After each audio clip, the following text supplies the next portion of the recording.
Hello, and welcome to Split Your Head.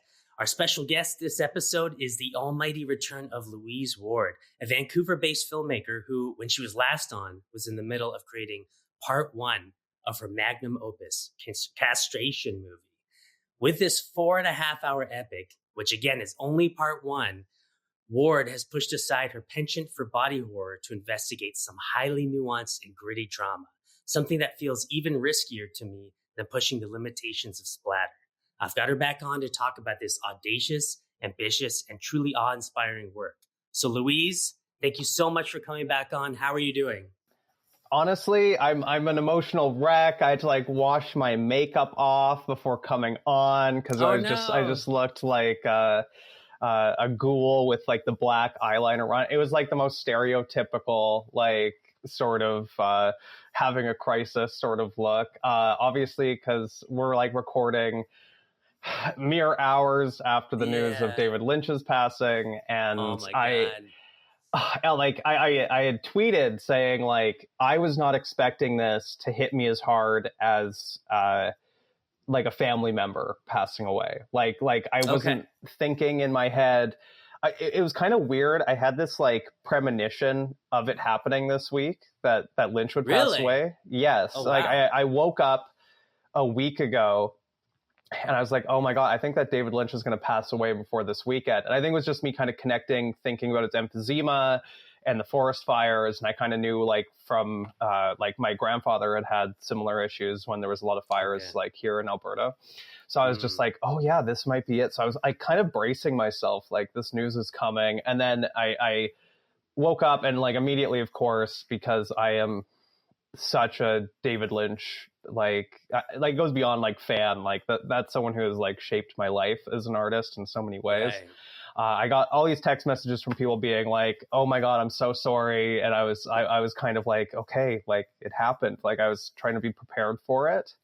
And it still, I've been bawling all morning. I was just watching Fire Walk with Me to sort of try to feel that connection. And it was just, it's crazy, but also so beautiful because I'm not alone in that feeling. It's been so, it just fills my heart that an artist who made such singular work connected with so many people, where it's the eulogizing of him today has just been really beautiful to see. It's everyone's on the same page with an artist, who affected all of our lives so much.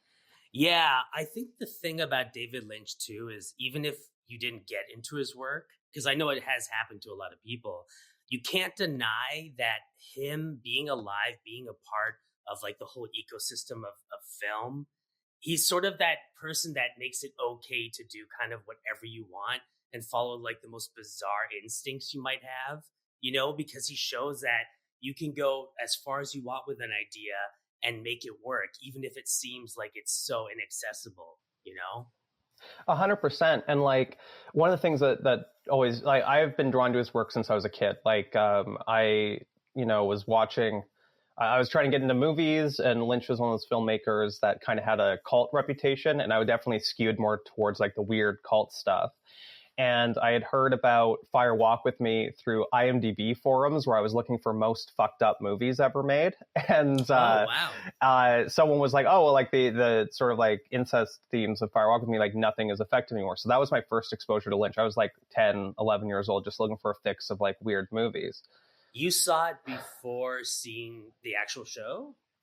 No, I ended up watching the whole show before watching the movie. That was just my entryway, being this guy's a filmmaker who makes more disturbing work. And that was definitely what I was I was looking for stuff that kind of dived into that deeper part of the soul. And totally. Even as a young kid, I was so into stuff that was more in that emotional zone.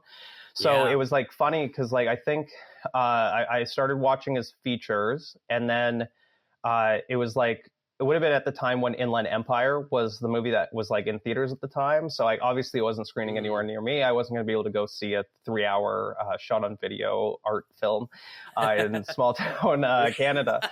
But thankfully, because I learned to torrent movies at a young age, I was able to torrent it. And I remember watching it on my iPod video kind of secretly and feeling like I was being exposed to this whole world. And from then on, it was just like, just the filmmaker who shaped my life the most. I mean, Really? Even like, so when me and Dion Copeland, who was on the pod before, and we made movies together, obviously, for many years, including this past year. We just did her new feature. It's so crazy to think about it, because when me and Dion first met, she hated me. Like, she was like, this is the most pretentious fucking person I've ever met. I remember she cried to her parents that night. She told me later that, like, I just met the worst dude ever. This guy sucks, whatever. But then a few days later, we reconnected at the campus cinema, and what opened us up into having this deep conversation was we both liked David Lynch, and we had never met anyone else really in our lives who shared that level of love for his work. And then we were like attached from then on. Like, we were together for 10 years, like, and still make movies together. So it was like, you know, in terms of like shaping my life, that's a pretty, like, that is, I spent my whole 20s with Dion. I would not have been in that relationship if it wasn't for the fact that we both loved David Lynch. So that's a big, you know, that's a big step of my life. And the one joy I get to kind of hold in terms of like not having regrets, in terms of like, you know, I always feel when you love an artist so much and you do art yourself and are inspired, you kind of want to like get some point of recognition or something like that. And there was two little brushes me and Dion had with David in very, very minor ways that meant a lot to us and don't really matter in the grand scheme of life or whatever.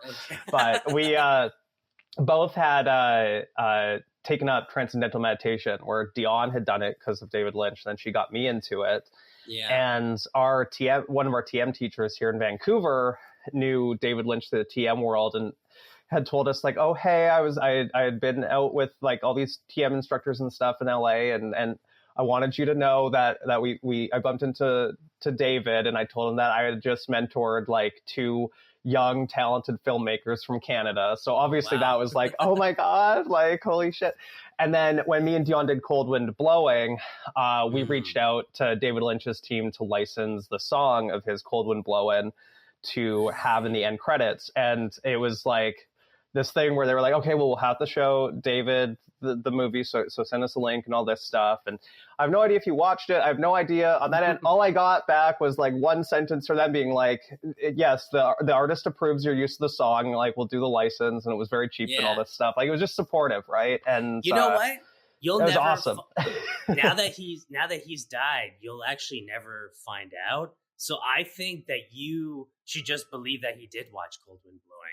Well, I will. I mean, that's part of the self-mythologizing. I mean, at the end of the day, I have such a deep connection to his work that just even whatever level of recognition that was meant a great deal to both of us. So totally, and thanks to Dion for kind of being adamant, like, I don't give a shit what we have to do. You got to get in touch with his team. We got to get this song. And now in like hindsight, almost a decade later, I'm like, oh my God, thank God I did that. Like, it was so easy to do, and it was something that like I get to kind of hold with me in my soul forever. So it does make me really, really joyful. So it sounds like you had like a real personal journey with David Lynch, you know, and I think a lot of people probably had the same thing, you know. Like, I remember kind of getting into him in high school. Like, I remember watching Lost Highway when I was a kid, when it first came out on VHS, and just being like, oh man, this is way too intense for me.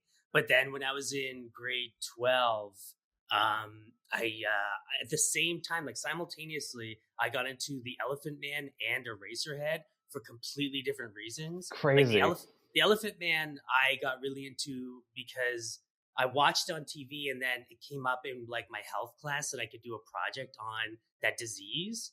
And then the Eraserhead, I mean, probably the same reason that you got into David Lynch. Like, you know, what's the most fucked up shit out there? Eraserheads.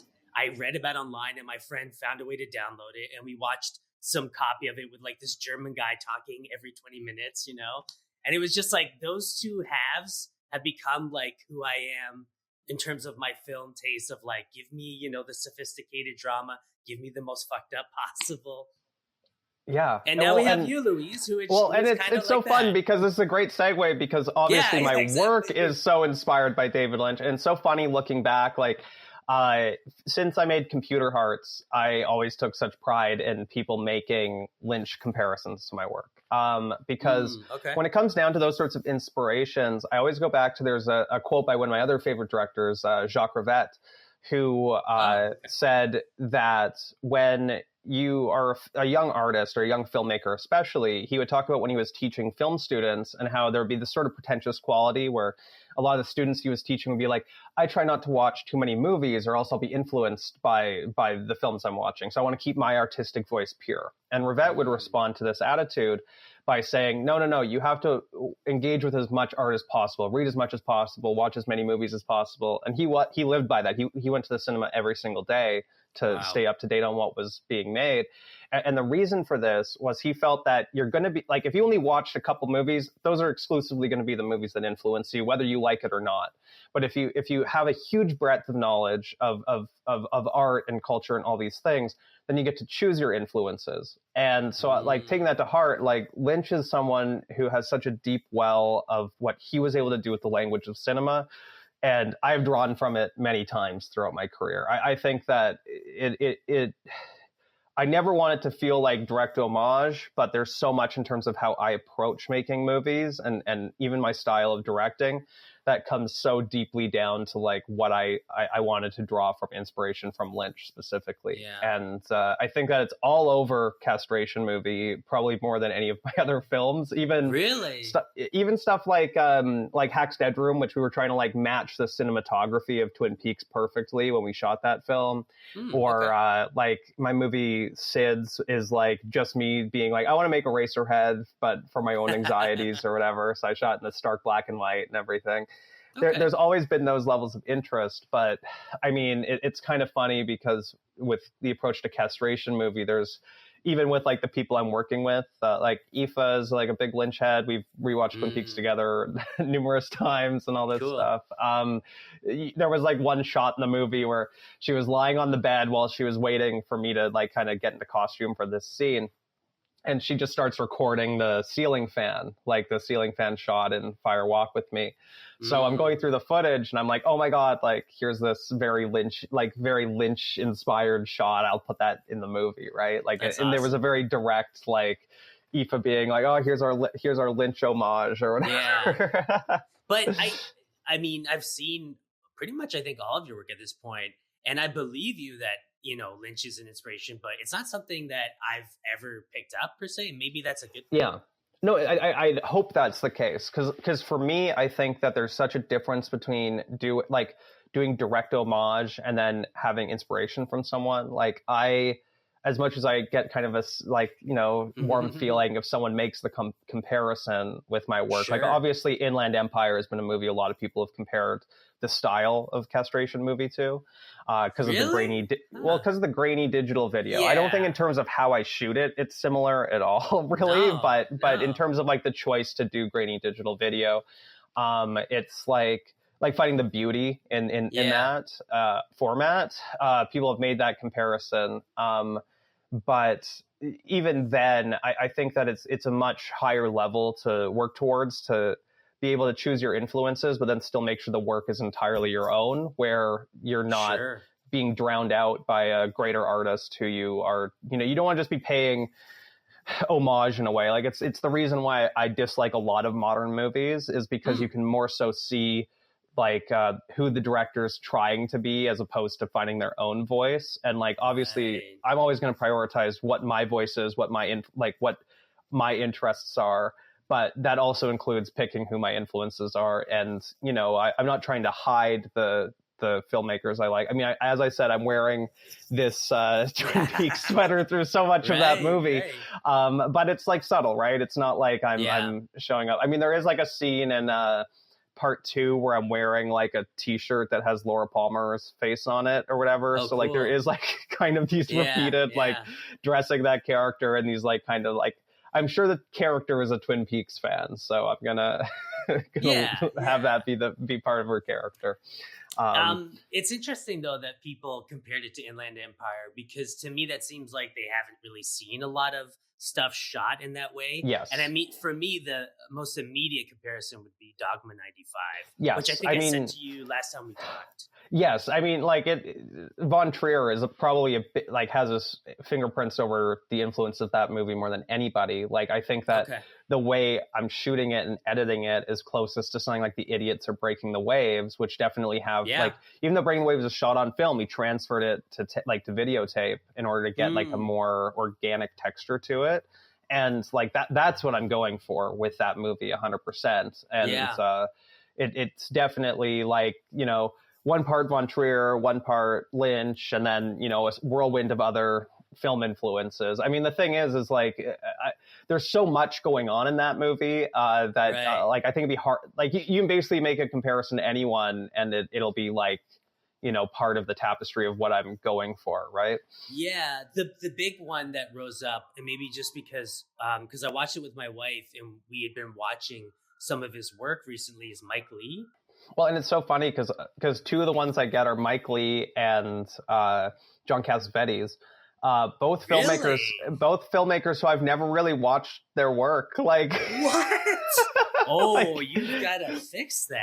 I obviously do. It's like so funny because it's like I keep getting like those comparisons, especially because especially like the first chapter and Naked get a lot of comparisons of just like seeing a guy who's just such a monster or whatever.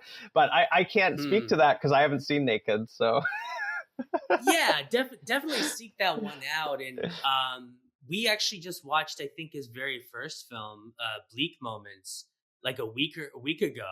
And that you should check out because is just such awkward. I mean, at the same time, your film isn't really filled with awkward pauses. It's more awkward in terms of people being very real, very vulnerable, you know, and there's some very cutting moments, you know, of like people being like ugly towards each other. Like, I don't want to spoil it, but the one that really resonated with me was when you were getting the photos taken from, I think it's your roommate. Yeah. And then there's an awkward moment. I think maybe Traps feels rejected to some degree. Yeah, like she feels too vulnerable and it makes her uncomfortable to feel that vulnerable, right?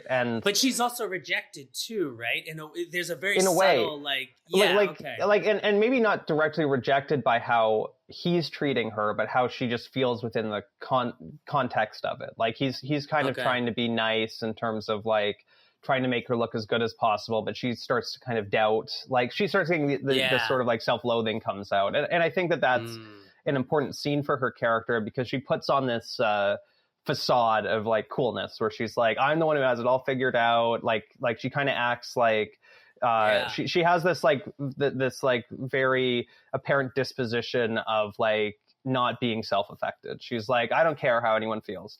But then that's like a vulnerable moment where it's like just her and her roommate, and she has to now be in this very vulnerable position, and it scares her. And I think that's why she puts that on at the end and kind of tells him off in this like very cutting way that's like so out of nowhere and so mean and so uncalled for. But it's because that's that affect coming back in where she's like, okay, this is my defense mechanism. So like, I think that really speaks to like, you know, a good way of giving that character some depth and some layers because you know, it really does show what the reality of who she is underneath this sort of like, you know, facade of who she wants the world to think she is. It's sort of that self-destruction in a way too, right? Like by rejecting him, he's someone that's like so close to her and is really there to support her, you know, and she's just like, well, fuck you. Well, and that's the whole movie. I mean, once we get into part two, that's where that stuff starts to catch up with her, where there starts to be more consequences for her, like rejecting the kindness of others. And she has to kind of start figuring out what it is that's broken inside of her that's going to let other people in. And that's really where like the next like 6-7 hours of this movie go. Wait, so the part two is 6 hours? It might be at least 6 hours. Like, I have it mapped out, and I don't see how this movie's going to come in like under 10 hours long. It's like there's like 5 feature length movies really left in it in terms of the stories that are coming. Yeah, it's a lot. I know you don't want to hear this, but it really does feel like, because now that I've watched it and I'm waiting to see part 2 next year, it does feel a bit like watching a TV show. And I mean that the best way possible. No, it's good. Okay, no, it's good. Thank God. I was joking with someone recently where I was like, I should cut the first part up into like a 6-episode season with that 4.5 hours and put it on Tubi or something. You could. I could. I think it'd be a really fun experiment at the end to take the whole movie, which is structured in a way where you have kind of each chapter focuses on its own character. And like the second half, what's interesting is we see a lot of the characters from that first half showing up as side characters in other stories that kind of stick to this more anthology format. And then it all comes together at the end. And what I was thinking would be very fun is to, at the end of this whole project, I could cut a season of TV where I overlap all the stories into like episodes that feel more like a TV series.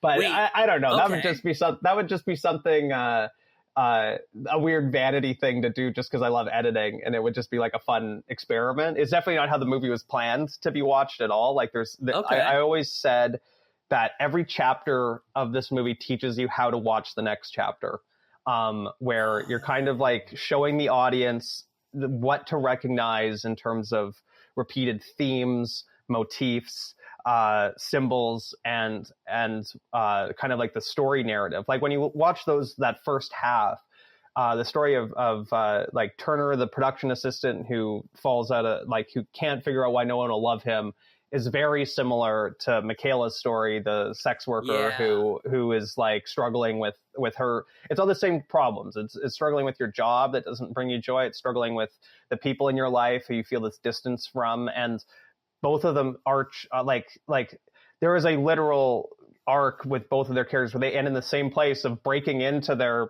partner's place, and yelling at them, trying to get something out of them, right? So there's this very intense mirroring of the chapters that I wanted to make very clear, where it's even though you spend an extra hour with Michaela than you do with Turner, it's like you're still hitting all these same beats. You're just living in it a little bit longer. And every chapter kind of repeats those, it then picks up on different threads of that we then get to see over and over again. And at the end of the day, it's just a movie that's using all these different people from different backgrounds to try to express something about how there's something that we all share in common as people try to navigate modern existence. And it definitely skews towards that intersection of politics and gender and financial instability, and trying to wrap all those up into something that can feel universal. Yeah. Although, I mean, you're talking about how Hunter and Traps is, you can definitely feel it, how they're both storylines are kind of reaching the same sort of downward spiral. The only thing I'd say is that with Hunter breaking into his ex-partner's place, that was kind of oh my God, what is he doing? Oh, it's horrifying. Whereas what happens with Traps was really heartbreaking. Yeah, exactly. It's kind of it's completely contrasted. They're so contrasted, but that's the thing. I think that with Turner's character, he's someone who has all these problems with masculinity that he can't really figure out how to sublimate them into existing as a normal person. So of course that kind of comes out in this moment that feels like it could turn into violence at any second. Whereas for Michaela, she's very broken. She's trying to embrace some degree of honestly felt femininity. So when she breaks into her boyfriend's place or at the end, it's she's begging, she's hoping, it's a totally different dynamic between the characters. And in that situation, he the boyfriend Christian holds all this power over her, and she's begging him. Whereas you have Turner who fails to recognize how he's even doing anything wrong and is trying to get an apology out of these girls. And it's they're both in a way trying to find a way to connect with someone who they have built up in their own heads as this sort of fantasized ideal of what they need.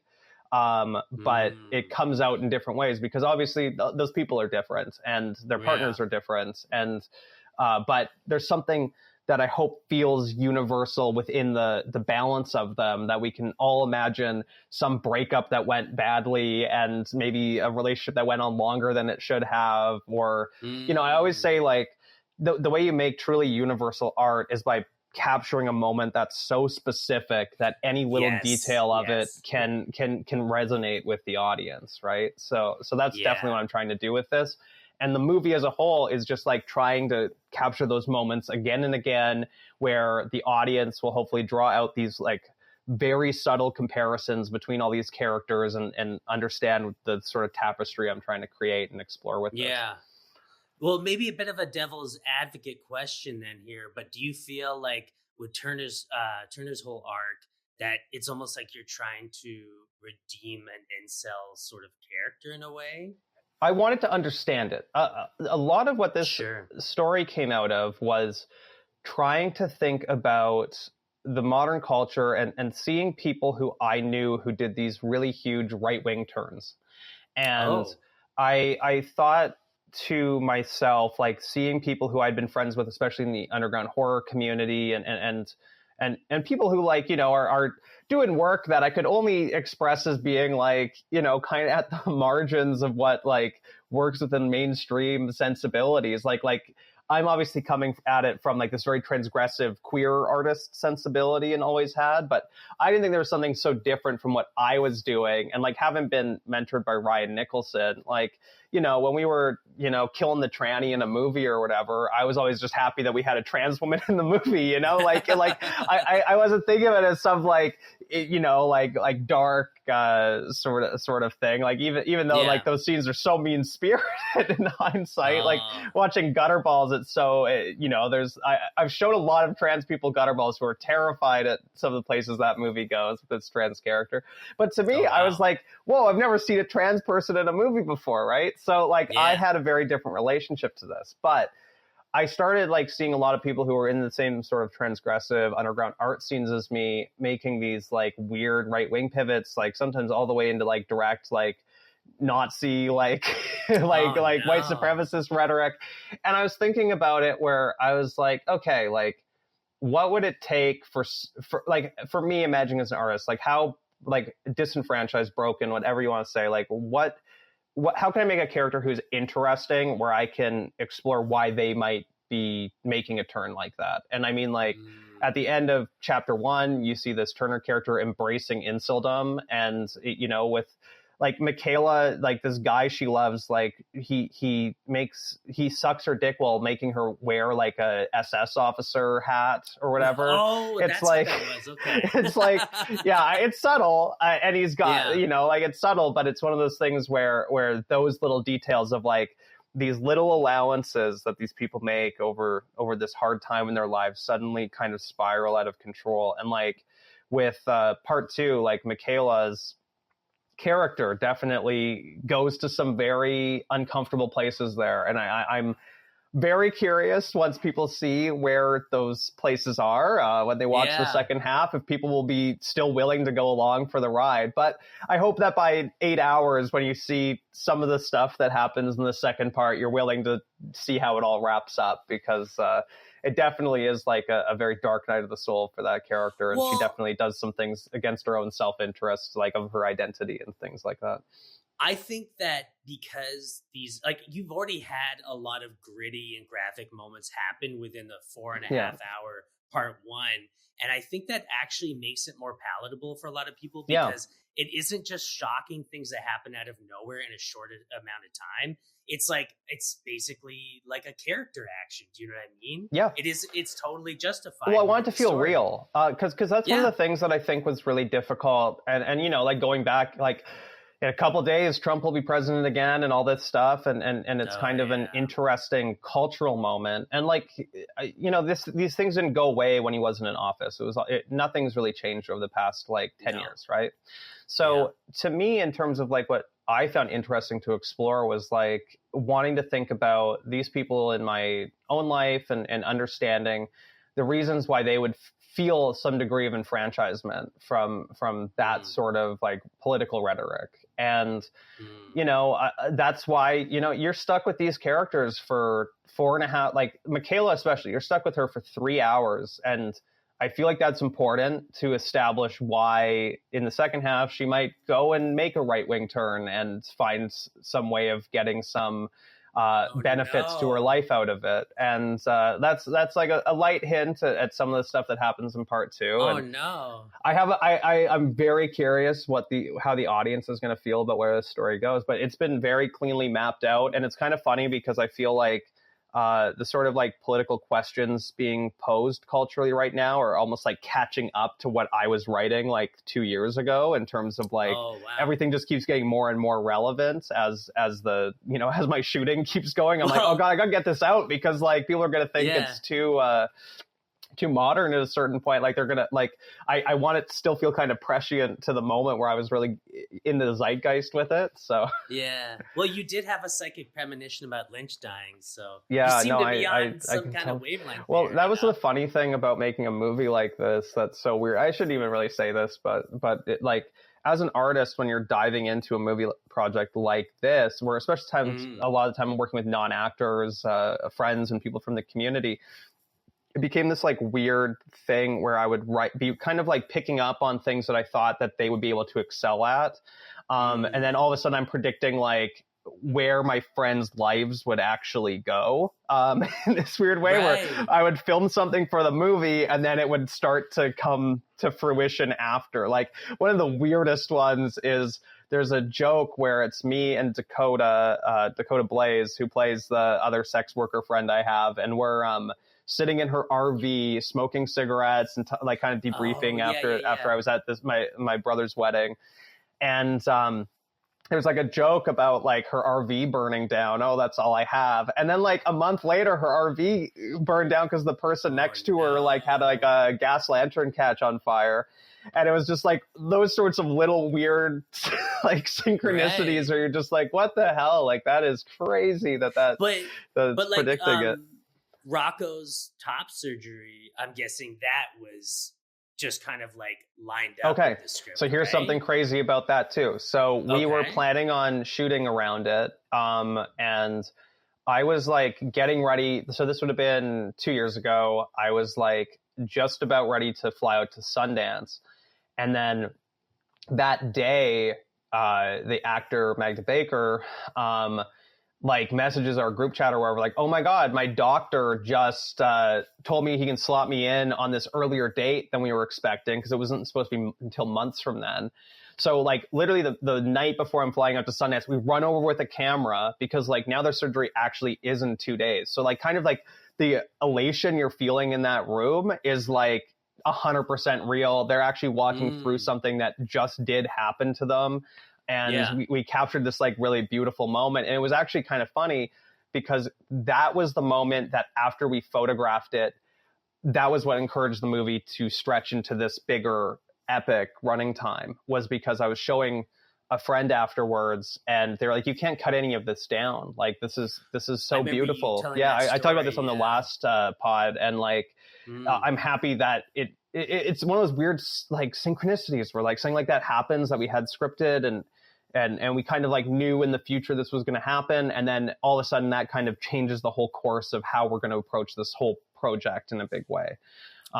So it was, the projects felt so blessed in a lot of ways like that, where things happen that just become part of the text of the movie that I wouldn't initially anticipate. And as tightly scripted as it is, like in terms of its structure, there's so many little things that came out of just like life circumstances where like one scene would change, or like the way one thing would get set up would come out of something that maybe happened as like some real life inspiration.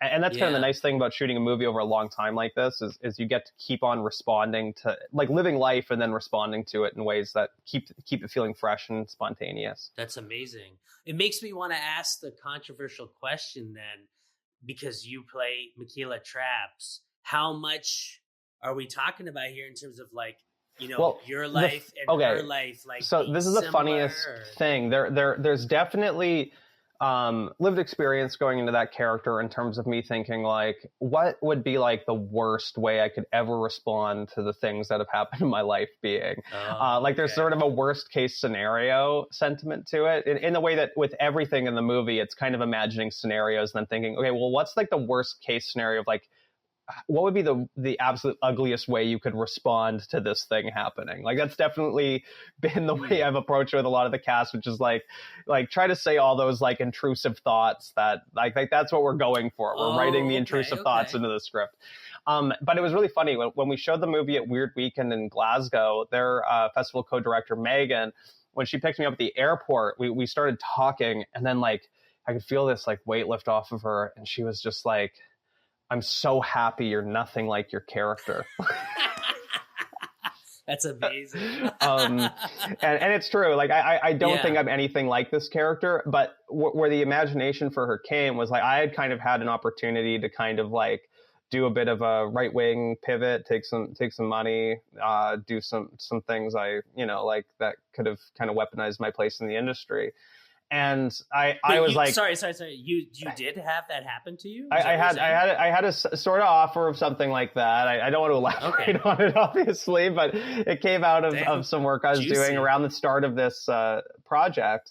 Okay. And I in that moment I was like, okay, this is really sad. I'm out of here, you know, like, but I started thinking like, well, like, what would the type of person be who might take that? And so it was like trying to find sympathy towards that sort of person that really informed Michaela. Because I have lots of friends who do this sort of like, I don't know. I call it like conservative LARPing, where like I don't know how authenticity is behind like their values that they share for attention in these sorts of spaces.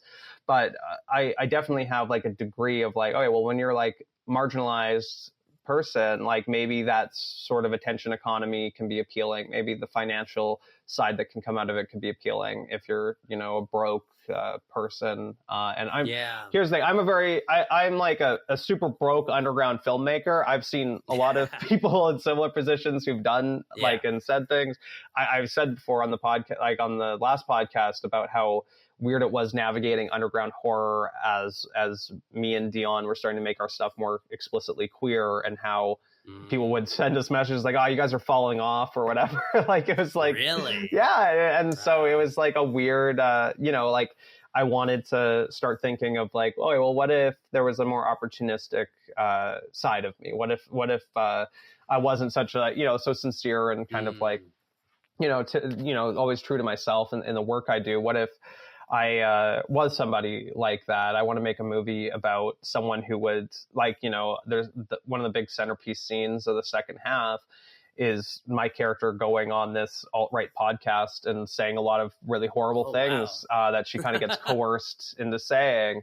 And, you know, I'm curious how the shooting of that's going to go. I'm trying to like stunt cast for it out of actual sort of like figures who I think when the audience sees it would go like, oh my God, like she's in a room with these people. Like, cause I wanted to have that real effect, right? Like it's gotta be something that you can feel like that immediate discomfort of like, oh my God, how did we get here? And then you look at the 6 hours before and you're like, okay, I understand how we got here, but I don't want this to be the outcome. And then you work your way back from that, right?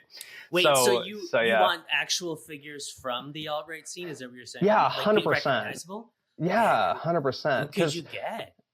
I'm not going to talk about it. I mean, I've already done some casting, but it's one of those things where like, to me, I want there to be like a really deep, uncomfortable authenticity to everything I do in this film. Like, you know, all this, like I'm doing all this real sex stuff. I'm doing like Right. real medical stuff. Like, you know, you've got to commit to your artistic values. And like, for me with this project, it really was like getting people who understand the lived experience of the characters they're playing, and you know, like work that into the way that these conversations go. Like, I mean, no one's really playing themselves in this film at all, but like if I can find like a good anecdote that someone has that they can tell authentically because it's something that maybe happened to them that we can then twist into the sort of mythology of the character, and it's like you take those you take those opportunities. Like I go back to like Trauma, and Lloyd's like everything you want to know about filmmaking book. He's like, you know, if you have a friend who juggles, put them in the movie. It's instant production value. And like for me with this project, it's like do that, but do that with people's like stories and lived history, and find a way to like bring that authenticity into the project. So like so many scenes I write come from like, you know, oh shit, like this person did this, or this person had this crazy experience. Let's make sure that we recreate that in the movie, or we do that, have them tell the story of it.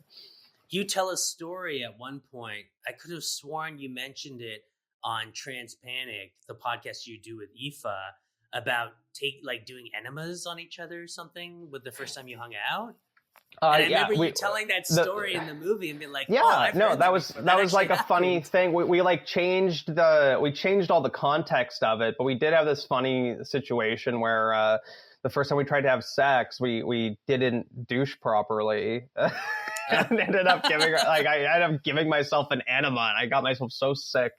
So we didn't have sex.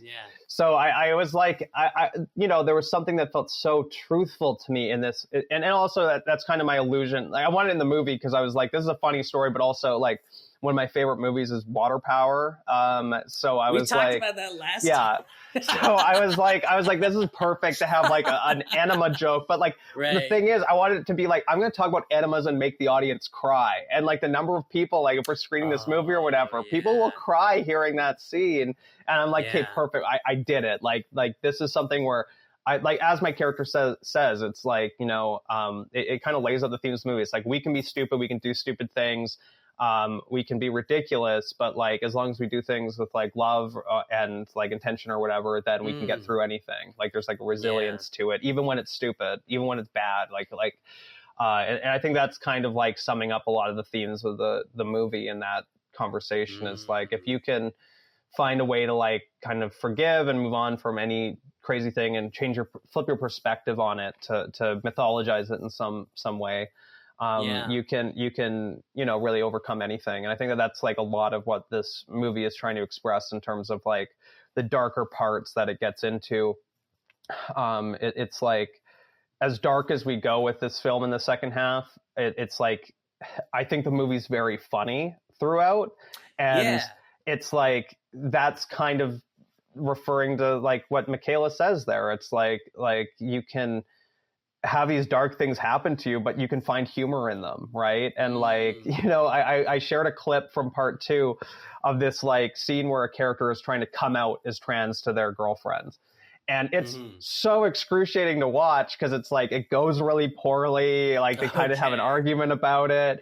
But there's also a humor to it because you're thinking like, oh my God, this is like so awkward. I'm like cringing. Like you can't help but laugh at how ridiculous the situation is. Yeah. And I hope that that's like where the whole movie comes from in those ways, which is like, you can find this humor within even like the worst moments of your life. And there's definitely like the movie has a lot of worst moments in it, but like, you know, even when you feel bad, I want the audience to kind of like be able to laugh at the sort of ridiculousness of having to exist.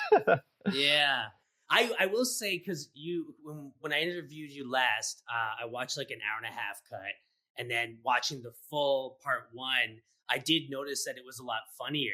Now, I do remember you saying, because you've also said on this episode how the structure is tightly scripted, but the dialogue scenes are more or less improvised. So how do you work the comedic moments into that then? So that's the thing, is when we approach a scene, I already know exactly how I want the scene to progress, and I know what I want to be said in it.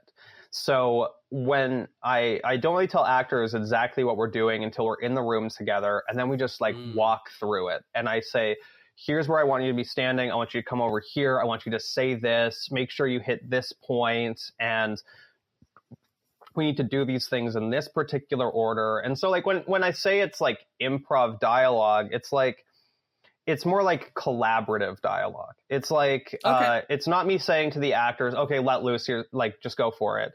It's very much so I build a very particular structure for a scene, and then I let life happen within that moment once the camera comes on. Because I'm not setting the timing. I'm not setting the sort of specific words that need to be said, because I don't want it to, like, one of my biggest struggles in terms of movies is when you can feel an actor reciting dialogue, right? Like you don't want that distance between the words being spoken and the actual felt lived experience of the character. So with this, I was like, okay, I'm going to trim down this thing that I find difficult to get over with the work I've directed, where I don't want to feel written. So what I'll do is I'll write it differently. I'll take a totally different approach to how I write this movie. So it's like, you know, each scene is like a note card that has all the things I want to happen in it without it being so specific. So then now when an actor is like embodying the character, once the camera starts rolling, it's this entirely different experience for them where they are just living in a moment, living in a scene, as opposed to having to recall what they're supposed to be doing the whole time. So we like, and one of the, like, you know, and sometimes it has really fun collaborative moments, like when me, Vera, Cricket, and Alice do the scene where I'm trying to like kind of escape the black market dealer's house. That's hilarious. One of the funniest scenes, one of the great things was when me and Vera had kind of planned it out, the original idea we had come up with was her and Cricket were going to be having this very stoner-y conversation about like what the most important thing to ever happen in human history is. And they're both having these, like, they both have really bad things they've picked out, and they're just like trying to make these really meaningless cases for it. And then they're trying to convince Michaela on either side of that conversation once she's in the room. And then it kind of spirals into wherever else we were going to go with it. Like like, oh, are you hungry? Do you need anything? So that was the original plan. Like 5 minutes before we started rolling on the movie, Vera's like, actually, we were just having this like idea where it should be about them talking about Dune. And I could tell that it was probably something that was very close to something that maybe did happen between them. Like, I don't know if it was specifically Dune or some other piece of work, but it was like, that felt like such fire in the moment where like in the BTS, I'm like, okay, well, let's try it your way first. And then we can try the other one if we want to, if we don't feel it's not working. And then of course the Dune conversation is hilarious because it feels so real to what a couple would be arguing about in a moment like that. So you have these like just the most natural thing, and it's such a meaningless conversation too, right? Like the second, well, here's the thing, it's a very relatable conversation, but once my character's in there, like how could she possibly care about either of these perspectives? Like this could never concern, how could she even have an opinion on it, right? One of my we did that, we recorded that twice, and the first time I actually broke and laughed because I mean, here I'm in a room with all these really talented people, like, and Vera and Cricket are such good like comedians, right? Like they have such a knack for that, and so much history having done it. So like, you know, I'm now in a room with them and having to kind of hold it together while they're saying the funniest shit around me. And I actually cracked and started laughing the first time we did it because Vera brought up Lord of the Rings, and I had this line where I was like, oh yeah, no, like my dad really liked Lord of the Rings. I never read it, but my dad would always talk about it. And she just turns to me and in this like stoner inflection is like, yo, we should invite your dad over. And I just like it was so unexpected. And the idea of it was so absurd to me, like in the moment of like something to say that I actually laughed. And I was like, okay, no, we got to go again. Like, that was too much. I'll hold it together more. So like so much of that scene, like I'm trying to like look really horrified of just like, I want to get out of here. But like inside, I'm just like, just finding this to be so funny. I'm just trying to stay in character and trying to find the balance to when would Michaela start to also recognize the absurdity of being in this room? And thankfully Vera shows up again in part 2. I've got another nice. very funny scene for her. I would say a good chunk of characters we saw show up in part 2 in ways that you would just not expect I would hope so, very clearly. yeah. I mean, you spend so much time with the characters, it's like you don't really want to see anyone disappear. God forbid anyone gets killed off.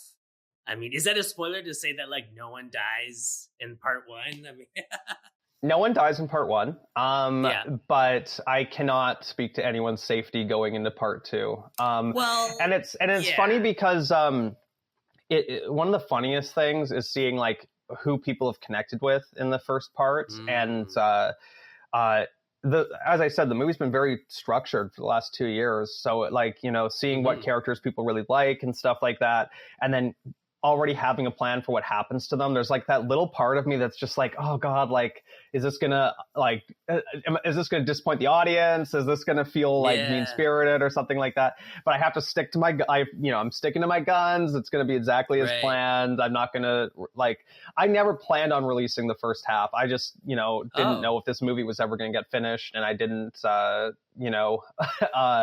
wanted to show something for the first 2 years of work we did on it. So I wanted to get it out, and you kind of use it as a tool to I'm gonna launch another crowdfunding campaign next week for part 2, to try to get this over the finish line, because shooting a movie like this, it's so rewarding in terms of its style, but when you're doing something this ambitious with no resources, you run into issues like this week. I had tried to plan to shoot like every day this week, and then like one of our actors was having car trouble, and someone else couldn't get in from out of town, and I'm just like, if I just even had like $100 I could throw at a friend to be like, hey, can I make sure you're going to be here tomorrow, and like kind of show like how I value their time, but I would love to show it with, a couple of dollars in my hand as well, to show like, hey, like your time is valuable to me to help me get this project finished. It just makes like a world of difference. And like, I was looking at the figures on the first half, and it was like 70% of the spending on the first half of the movie just went to paying the other artists involved. Like whether that was the actors, the crew, the musicians. It's like the movie doesn't cost a lot of money outside of just like wanting to make sure we're paying the amazing people working on it. And that's really good. That's why a crowdfunding campaign is important, is because like, even though the movie doesn't cost a lot, I mean, people's time should be valued in that way. So it's like, let's get that going again. There's like a whole chapter in part 2 that takes place in New York. So I got to go to New York and shoot all that stuff. Sweet. That's pretty cool. Yeah, it goes in a lot of crazy directions. Also, like there's a 1 year time jump between part 1 and part 2. So like I spent the time like growing my hair out. I cut bangs, which like another Lynch reference. So I wanted to look like Laura Palmer. I was gonna say. And like I also like gained 50 pounds on purpose because like because my character is like has all these weight issues she talks about in the movie and is always like feeling bad about it. So I was like, okay, like when we catch up with her a year after the events of part 1, she's like, kind of looks a little bit more haggard. She's like living on the street. She's like, her life is like truly fallen apart in this big way. And I wanted to like really sell that by like, do it. I have such respect for actors like Christian Bale or whatever, where it's like, I'm going to go and like do the thing for real to make this like really land when I show up on set. And it's like, I think there is a degree to which it's a fun artistic exercise to like kind of put your body through something to like really get into a character. And being trans, it's like, I understand my body to be this very malleable thing. So like if I take this taking this project so seriously, it's like, I'm going to throw my whole body into it, and there's, like putting the cigarette out on myself for real, or doing all these things for real in the movie. The funniest thing about that story was the first time we shot it, I just spur of the moment decided I was going to ash the cigarette out on myself because I couldn't think of how else, like in that moment, embodying that character, I was just like, oh, she's like, I need to self-harm right now to kind of sublimate this like feeling of guilt and shame I'm feeling. So she does that to try to like feel something in that moment. And I remember after we cut, I just like looked at the person holding the camera. Like, we got that on camera, right? She's like, got what on camera? I'm like, I put the cigarette out on myself. Yeah. And she's like, oh my God, I don't think I got it. And we're shooting on tape, so I'm not gonna like rewind and check or whatever. Yeah. So I ended up saying, all right, just go in for a close up. And then I just did it a second time on my thigh, like right in the same spot. I do it again. Then of course I get into post. She did shoot it the first time. That's the shot that's in the movie. So that's amazing. But it awarded this thing where because we got the close up after, I could cut in at the end and you just see it smoking. Like you can see the vapor coming off of it. And I was just like, this is very fun. You're actually reminding me of something we talked about last time you were on, about this guy, Daniel Valiant of White Gardenia, who is basically a filmmaker that cuts off his own finger for film. And since then, I've actually had him on the show and interviewed him. Really interesting guy. I feel like you should look into him because he might even be someone good if you need like an alt-right type of person. His politics are pretty crazy. Yeah. I feel anyone on the internet has crazy politics nowadays. I think it's hard not to. It seems to be the case. But interestingly enough, his recent project that he's been working on is also a 5-hour long film. Crazy. Well, I'm happy to see that we're getting long movies. I mean, it was kind of funny because we have screenings coming up in LA and New York. I'll just announce them here in case anyone listening isn't in LA. We'll be at Whammy on February 15th, and this will be coming out in March, I think. Okay, so if this comes out, you had great screenings in New York and LA. We had great. Well, if it's start of March, you can still catch me at the Roxy on the 9th. I hope the LA screening went great. Let's say it did. I think I did that on the podcast last time. I was like, let's say that everything went well. So in this case, also the crowdfunding happened. Thank you all so much for your support. Wait, is the crowdfunding ending before March? It will end. Yeah, we're only doing it for 19 days. Shit. Okay, well, I'll share it on, at least your like social media. Oh no, of course. My apologies for anyone who got mad at me for all of the production woes maybe we had in February, and thank you for your crowdfunding support and all of these sorts of things. And sorry for reminding you all about David Lynch passing away. I'm sure, It's amazing. Okay, so I have to ask, like, have you been screening it yet? Yeah, so we screened the 4.5 hours in Glasgow was the premiere, which was a crazy thing to happen. It kind of came out of like the Festival Weird Weekend does this yearly sort of show called Unsee as part of their festival. And both Vera and my friend Liz have both done it in the previous years. So I was kind of shocked when they asked me. I was like, okay, well, like those are some big names. I don't know how I'm going to follow those two. So I ended up making a new version of my castration show in which I kind of talk about the Fantastic Fest castration show and then loop it into this whole thing of like, what's it mean to be a transgressive artist, a trans artist? Like it turns into this whole like bigger, broader, more sublime thing.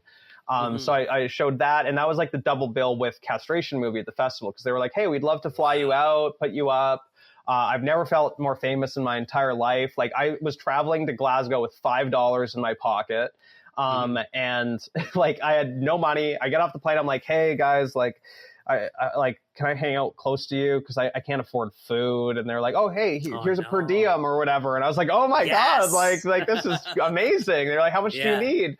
I was like, oh God, I don't need a lot. Like, I just need to be able to afford like a couple beers or whatever while I'm out here for the weekend. But they treated me so wonderfully. And to have that experience of getting to sit in a room, like that was where the word of mouth on Castration Movie really got turbocharged, was because that screening, the 30 people in that room all went out and told another 30 people to go watch it. And then that's what started this sort of snowball of like, by December, it was like on all these critics' top 10 lists. I was getting like in the Wrap, I was named like one of the 25 best performances of the year. Like it was insane. Like I released that movie for $1 online in like June. And like, I think 20 people downloaded it. And then by the fall, it was suddenly this like big talked about thing where I would see like, like Mary Beth at like her publication in Trancendental is like, oh, I haven't seen Castration Movie yet, so understand, like, that could have been on the top 10. I'm like, whoa, like, why are people saying now, like, oh, like, I haven't seen this film, so don't, like, think I'm leaving it off or whatever. Like, and that happened so many times on people's top 10 lists, and it was getting on all of these things, and I was just like, what the hell is going on? Like, this, you're telling me that, like, this 4.5-hour art film shot on Hi8 video is, like, breaking out into this more mainstream, like, critical film culture? Like, it was shocking, right? And now there's, you know, now going into part 2, it's like, okay, like, I've got a huge audience now. I know people are going to see this movie. So it kind of adds, like, a different level where when we started shooting again in December, I was kind of nervous going in, like, okay, is this still going to work, like, what we've been doing for this project? And then, of course, the scenes we've shot so far are, like, just as good, if not better, than the first half. So of course, I'm just stoked to keep going on it. I mean, like, hopefully we'll have part 2 out by the end of the year. I'm gonna as a joke, before I release to everyone else, I do have to submit it to Sundance and see if they'll show the whole 12 hours or whatever. So worth a shot, right? Well, I think it'd be funny to hope that a programmer has to sit through 12 hours of my bullshit. So. Yeah, I mean, it's honestly, like, it's hard to turn off, I think. And, you know, as I mentioned, my wife watched it with me, and she told me that she had no idea what to expect. And so she just kind of thought, oh, you know what, maybe I'll kind of come and go in the living room and, like, get some chores done and, like, sit down, watch a bit more. And she couldn't leave. She was just like, wow, this is amazing. But that's all I hope for. it's such a strong drama. I guess it is like an art film, quote unquote, but it really is just like a good story. Like, it's, and that's what I wanted to put first, right? Like, for me, filmmaking is all about, like, story and character. And for me with this, it was like, I want to create characters that feel deeply real and that you want to stay with them and see these journeys, even when you're cringing alongside them going, oh my God, don't say that. Oh, don't do that. You know, like, it's, you have, like, that's not going to work if you're not deeply invested in what's going on in this story. And, like, you know, it's so funny the number of people who have told me that they've, like, got to the intermission, paused it, and then go, like, oh my God, how has it already been 2 hours? You know, like, not feeling the running time is kind of the highest compliment I can possibly get on a project like this. Absolutely. Yeah. Cause I think it is, like, you know, I can't lie, like, 4.5 hours long film. Like, think about how many times you go on a streaming service looking for, like, where's that 90-minute film I want to watch tonight, you know? So this is, like, an endeavor, but it felt like, because we watched on a Sunday afternoon, it felt like the whole afternoon spent with these people. Like, we're living with these people, you know? Yeah. That's a wonderful experience. And I wanted to feel the way that I've always felt about long movies or binging a TV show or anything like that, where it's just like, you know, I always felt such a close connection with, if a story is good and the characters are good, I feel like I've been in such communion with those people on screen for a huge amount of time. And then when it ends, you just kind of feel like almost like a longing, like it's like saying goodbye to a friend or something. And I was really hoping to accomplish something like that in the same way I feel when I watch, like, my favorite long movies or TV shows. It's like, you know, I want it to feel like, you know, coming to the end of a series and having to, like, sort of step back out of the cinema or your living room and just, like, needing to decompress for a moment and be like, okay, I've just, like, been in a world with some people. I need to, like, readjust now. And I feel like, especially once the full thing's done, and if we do any screenings where we get to show the whole thing at once, I think it'll be, like, almost hopefully a spiritual experience to, like, go through that in a room and just be like, wow, I really got to know those people for a while and now I have to say goodbye. Yeah, absolutely. You just kind of made me think then, like, what are some of your extremely long favorite movies then? Well, I'm a huge fan of Jacques Rivette. I think that he's one of those filmmakers that is quite closest to what I was seeking to do in terms of, like, understanding that you can just have scenes of people existing, doing things like making art or having long conversations that feel real and feel like you can mine such, like, deep cinema and such deep humanity out of things if you just don't feel limited by running time.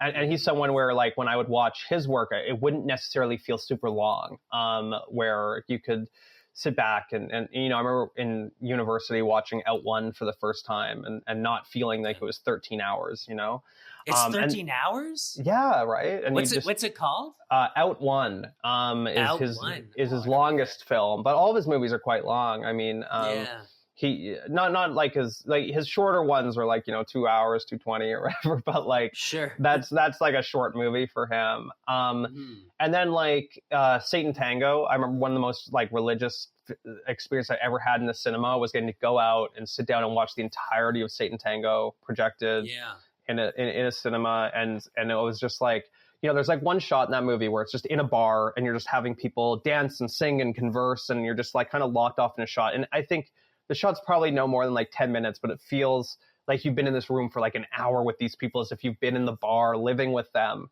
And I remember watching that, and when that film ended, I almost felt a sense of God, I wish that kept going.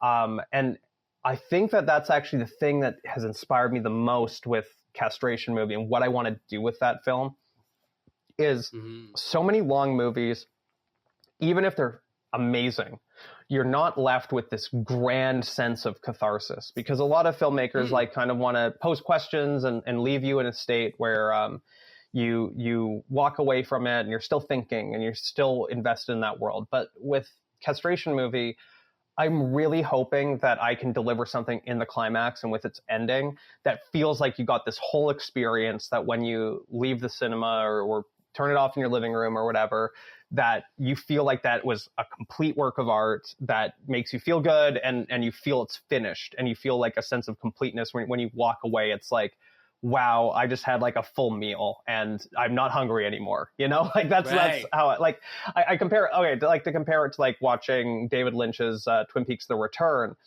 When that ends, you definitely feel a sense of emotional closure and all these things, but you're still kind of hungry in a way, right? It's not, it might be emotionally satisfying in some ways, but you're still left in this state of longing, because that's what that piece of work is trying to do. Lynch succeeds at what he set out to do. But with this, in comparison, it's no, when this ends, it's not gonna have any real ambiguity in that traditional sense. It's not going to end mid-story, because I don't really believe in doing a slice of life project and being oh well that was a slice of it, there's still so much more life left to go and all this sort of thing. It's no, I want this to feel if it's a closing of a chapter on someone's life that we get to sit with for these 12 hours, I want you to feel this sense of closure where if you're stepping out of this story, you get to know that everyone's kind of going to be okay. There's not really any ambiguity to it. It's I hope that I want it to feel like everyone's going to be okay, and I want the audience to feel catharsis with that. You're kind of making me think of one of my favorite films, Betty Blue. Yes. Oh yes. Yeah. I love Betty Blue. Yeah. And that kind of ends in a way that feels cathartic to me. Yeah. And it's crazy that, the director's cut's 3 hours, I think. And yes. The theatrical cut is 2 hours. Yeah, I think so. And I don't understand. I will never watch the theatrical cut. No, I never have either. How could you not get an hour of that film? That's crazy. I know. And that's a movie that feels very cathartic, that's very long. I mean, Love Exposure is another one of my favorite movies. That's definitely... I still need to see that. Oh, yeah. 4 hours, and it has that same sense where I remember when that ended, I just felt so warm inside. I felt it felt like being held, where it's if you're going to invest that much time in a movie, I want it to feel full. And I think that's one of the interesting things about part one that had worried me about releasing it on its own, is it is only half of this story. But I felt that where I ended it with this sort of choice being made of Michaela kind of choosing this to be in this fantasy space with her now ex-boyfriend, as opposed to being with her friend, Adeline. It's I felt like that was enough of a strong choice to leave us kind of wanting to see where this story goes. And it felt like such a good closing moment for this character having made this choice very, very directly, that it is, there's a lot of implication to what that means for the story going forward, but still felt like a good place to end for the first half, and kind of, I think that when you walk away from that first half, you still feel like you got something out of having been with these characters. Yeah. but it also feels like it's hinting too at more of Turner popping up.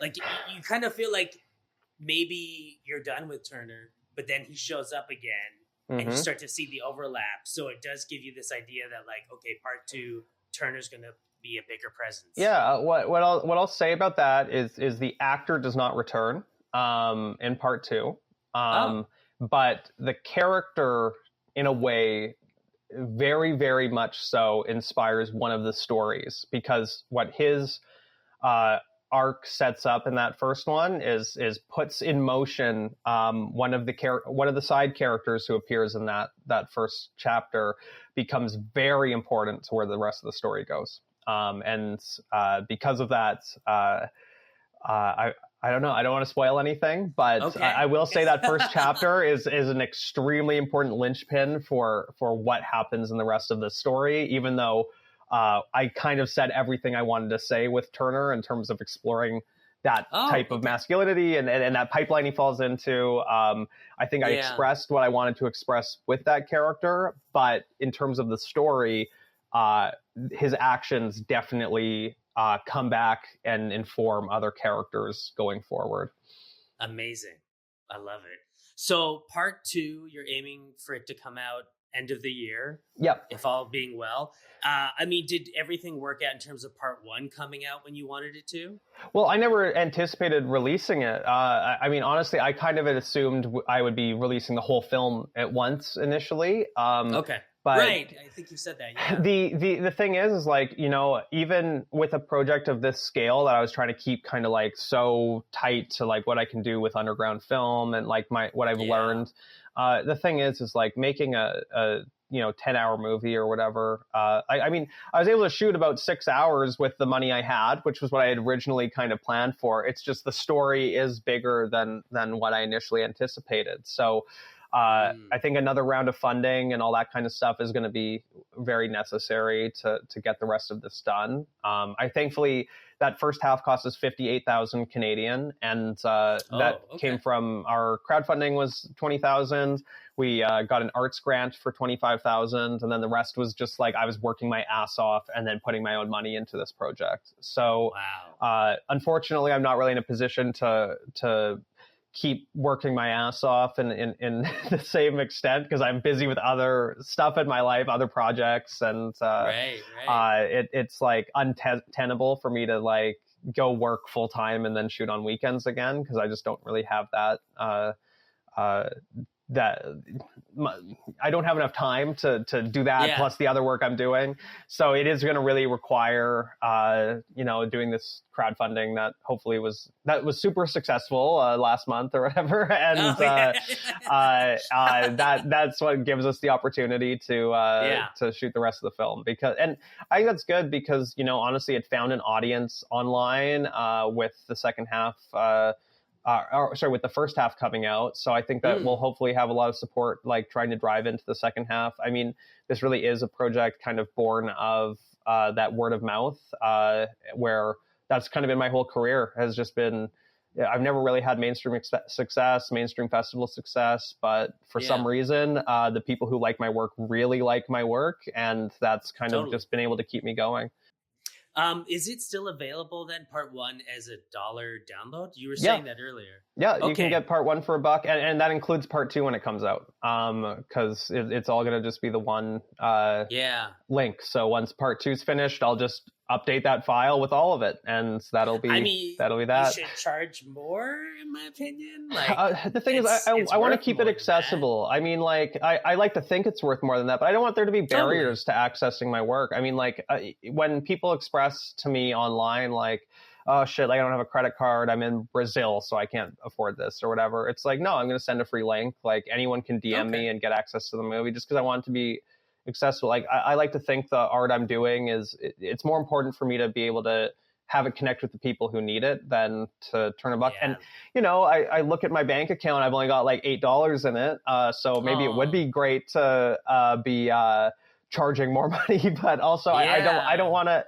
That's not the type of artist I am. Like I'm not. I've never been in this for the money. I've been in this for the passion of needing to tell these stories, and I think that the less barriers between my work and its audience, the better. I do appreciate that. It's very punk rock in a way, very DIY. But yeah, I feel like we should wrap it up soon because trying to keep it to a certain schedule. But I did mention that we have a questionnaire. It's the questionnaire version 2.0. So if you're ready for it, I'll shoot out 6 questions at you. Okay, let's do it. You'll have some great answers for.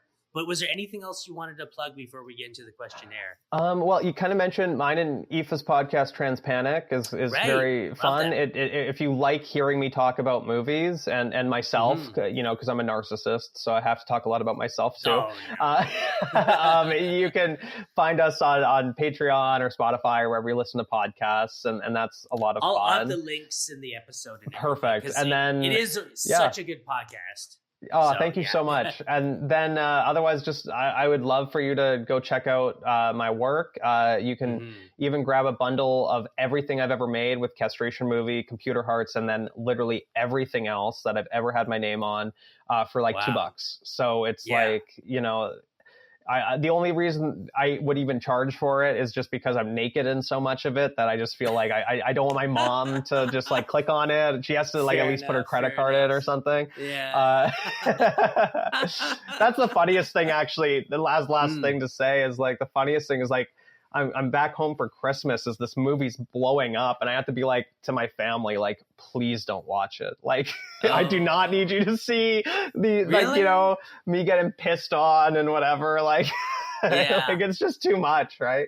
Like, and it's so funny because my mom was like, yeah, no, like I don't really need to see a movie with you naked in it or whatever. I was like, yeah, no, please don't. I'd be too embarrassed. We may watch the first chapter, but nothing else, Well, I hope one day maybe you guys can figure out a way of watching it, because honestly, it's a really special movie and you should be so proud. And I think if I did something like that, I would love to be able to show my parents, So yeah, I'm trying to cast. I'm going to talk to my dad because I was going to cast him as my character's dad in part 2, just because I thought that would be like kind of fun to get him acting. He's never done it before, but he works driving a Zamboni in small town Canada, and there's a good section of part 2 at the end that takes place around a hockey rink. So. Okay. Because I'm so Canadian. Wear like a Lord of the Rings memorabilia. Well, we never referenced it. Maybe I have to go cut that back in before I corpse. I mean, actually, one of the funny things is like you mentioning kind of like stuff that didn't make the cut. One of the things that's so interesting is like there's a handful of scenes from part 1 we weren't able to get to in the first half of shooting that will get restored as we finish this off. Like there's this really intense rape scene with my character getting raped by 2 clients, and we're shooting that like next month, and that gets put back in where it's supposed to go in the first half. So even the movie people have seen right now in terms of part 1 will be different, like 6 months from now as the final project's getting like put together. So it's like it was really funny because at the time it was like trying to cast people being like, hey, can you come be in this DIY underground movie? And they're like, I don't know if like I really want to put myself in that sort of character for a role like this. Like, I'm not sure. And then of course the movie gets all this praise in December, and now it's like anyone I ask is just like, yes, please. I've been hoping you'd call me back and put me in it. So it's definitely helped on that end where I can continue asking people to do crazy things on camera for me as I come up with these weird scenarios. And now it's much more likely for people to say yes when I ask them. Right. Because now people get it, right? Now that it's kind of come out, like it was kind of funny when we first made it, because like a lot of the people involved in it were pretty nervous. They were like, Louise, I don't know even if I'll still want to be associated with this when you release it. Like maybe I'll take my name off of it or this and that. And then it comes out and starts getting all this praise, and then everyone's suddenly like, "Oh, okay. Like, can I come back in the second half?" Yeah. Well, you've got receipts, so I mean, I'm just grateful that I worked with a lot of really cool people, and even people who didn't always get it, and maybe still some of them continue not to fully understand it. I'm just happy that the best collaborators I got to have on this project really were all in on what we were doing. And, awesome. I never wanted to demand anything of anyone in terms of, pushing them beyond their comfort limits. Like, as I said, like I take a lot of inspiration from Lynch in terms of a very like comforting style of directing. I think that making movies should be really fun. But you go to dark places in this, and I totally understand some people who were involved in the project who didn't want to stay doing that sort of thing, right? Sometimes you got to check out of that space. So a lot of part two, it's like we have a lot of the cast returning, and then some people who just couldn't keep bearing it anymore, it's because it's a big project to be involved in. It goes in some really dark places, so I totally understand it. Yeah, well, I can't wait to see part two. Can't wait for everyone to see it. After I watch it and hopefully watch part one again, I'll get you back on and we'll see where you're at. Yeah. Okay, I'm gonna shoot this questionnaire at you. Please do. All right. First question, what is one item you can't live without? Okay. My vibrator, probably. All right. Gets the job done. That or my phone. I'm also so Twitter addicted. Those two things. Yeah. They should make I was gonna say, can they combine them? Yeah, exactly. Yeah. Actually, one of my friends, she just got a PD-170, like the kind of like next model after the camera that Lynch shot in Inland Empire on. And right. We were making a joke about like a boom microphone, and she had kind of said something of like, "Oh my God, this is my favorite thing ever. It feels so good to hold." And I was like, "Oh, your vibrator?" So she sent me back. My friend Hazel sends me back this photo of her, and she's put like a Hitachi magic wand on where the boom microphone would be the camera, and is like holding it out in this photo. So good. So yeah, if I can combine like camera, phone, and vibrator, I'm set for life, So many people are set for life. It's a whole industry there. Okay. What was the last great movie you saw in theaters? And you can't say Castration Movie. Geez. Okay, in theaters. Oh, I feel like there's an obvious one that The Beast. The Beast was mind-boggling. Good, eh? Oh my God, did I ever love that film. I think that's like the best movie I've seen in years. Yeah, no, that was really so sublime. Yeah. That's the director Bertrand Bonello. Oh, Bertrand. Oh, okay. Yeah. I've only seen the one where they go in the mall, the terrace, they hide in the mall. I haven't seen that one actually. I forget what it was called. I couldn't get into it, but I've been told the one. I need to do a deep dive on his filmography because I love The Beast so much. Like that is so directly like everything I've been talking about today in terms of like making work that's like weird and artistic and transgressive and deeply human. I felt such a kinship to what he was doing in that film. Yeah, and that's Léa Seydoux, right? Yeah, Léa Seydoux. Yeah, she's awesome. She's fantastic in it too. Yeah. Yeah. What was the last great concert you went to? Oh, geez, that's a good question. Last great concert. Probably Wednesday. I don't know if you've heard of them. It's a band. MJ Lennerman, who's gotten really popular, is in that band. Okay. It was him and his ex-girlfriend's band, and her voice is phenomenal. And like when we went, and they had one album that they were touring with, they had only like done 2 albums at that point, so this like started last year, and it honestly felt like being in the room with like one of the all-timer bands for me. Like they were so good live, so charismatic. It was just like walking out of that room just felt electric after. So yeah, amazing. Wednesday for sure. Cool. I'll have to check them out. What was the last great book you read?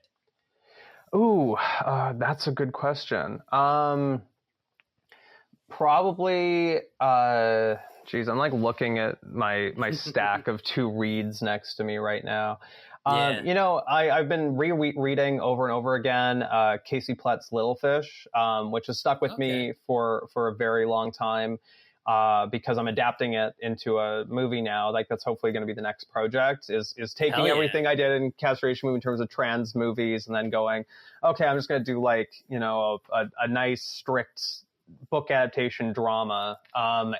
It really hits on a lot of the things that I care so deeply about, which is finding this like intersection of kind of like modern existence and faith and sort of like the sort of like spiritual struggle of what it's like to live at this like intersection of the margins. Like it also follows a trans sex worker in Winnipeg. So it definitely was a big inspiration on when I started doing this project. And then I felt a need being like, I got to take this story to the screen next. So it's a book I've revisited multiple times in the last like 2 years, and definitely stands out to me. And then like more horror related, my friend Alison Rumfitt put out her book Brainworms last year, and it is a phenomenal horror story. It's so gross. It does such a good job of dealing with some like the weirdest like internet fetish content and bringing it into like a narrative. And I think it is phenomenal.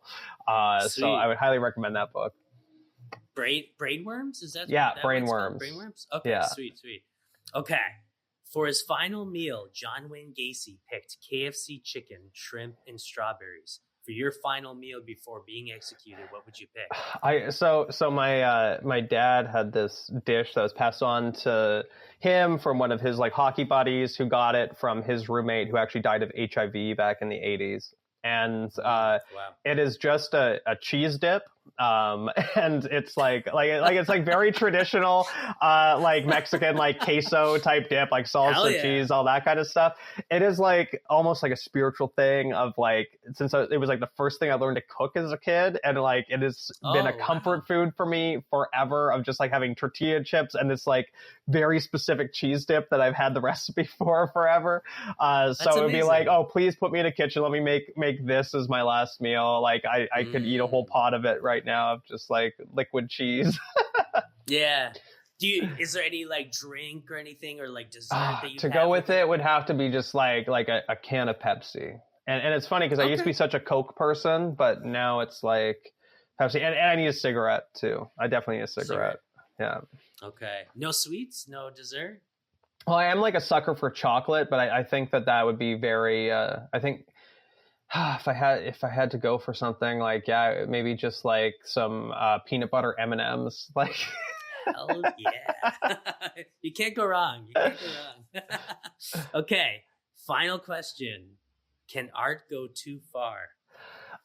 You know what the thing is? I don't think it can go too far. But I think you need intention in why you want to push that far. I think that it always has to be something that has to come back to like, can I see why you're doing this? Like I talk a lot about the way in which Castration Movie tries to push boundaries. And I always have so much intention behind why I need to do a certain thing. And like, I'm such an edgelord at heart, but I feel like if you're going to be edgy in your art, you have to kind of work for it. Like I want to make it I want it to be something that like feels prickly and real and like actually makes you think. Like it'd be so easy for me just to like fill a movie with slurs or go even just, I can go do that on Twitter. If I wanted attention from going too far, so to speak, it's very easy to take easy shortcuts on that. For me, I think as long as you do things with like a deep intention to them and actually challenge yourself, I always go back to like the way in which Ken Russell always would deal with like blasphemous Catholic imagery.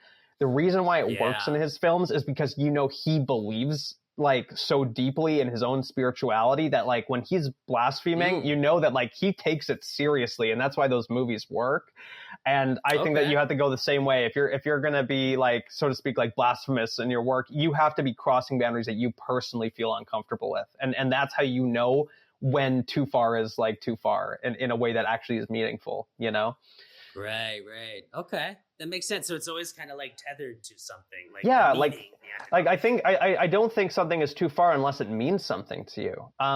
So I mean, like, if you're like we were talking about that filmmaker who cut off his finger. I mean, like if there's meaning behind why you're cutting that finger off, then that is then I don't think that could be too far if it's a deeply felt and important experience for you. And personally, I'm not going to be cutting my fingers off for this movie, but I definitely do other things to my body. And I've definitely injured myself for this project in ways that in the moment never felt too far, but felt deeply necessary for the story I was telling. So I don't think there's too far. I just don't think there is, as long as you feel it.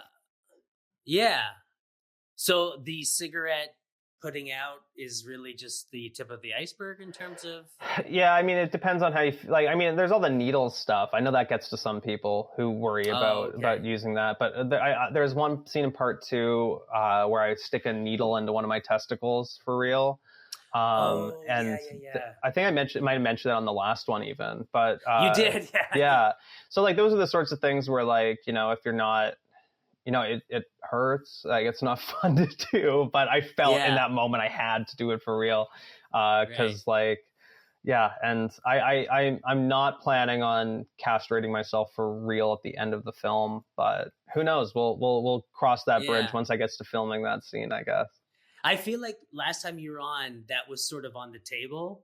Well, it's always going to be on the table because, you know, it's one of those things where, like, I got to keep the audience guessing. I mean, when we did the Unsee program, I got messages after it where people were asking me, did you cut your dick off for real? And I was like, no, but I'm happy to think that you would think I could do that. So I think you always have to exist in that space. So I'm still in that space for now, at the very least. Yeah. Okay. Yeah. Well, I think that's a good way to end it, Louise. Beautiful. Thank you so much for coming on again. It was a Thanks, pleasure Bob. talking to you. Really love Castration Movie. Can't wait to see part 2. And yeah, I will do my best to share everything you do out there in the world and get people's eyes on it. So, thank you so much. I can't wait for everyone to see it. And I can't wait to be back again, hopefully in another couple of years. Oh, and there's Aoife saying hi right at the end. Hey, how's it going? Hey. I will get Aoife on next time too. Aoife's on next time. There we go. Okay. All right. Have a good night. Much love, Bob. All right. Take care. Take care.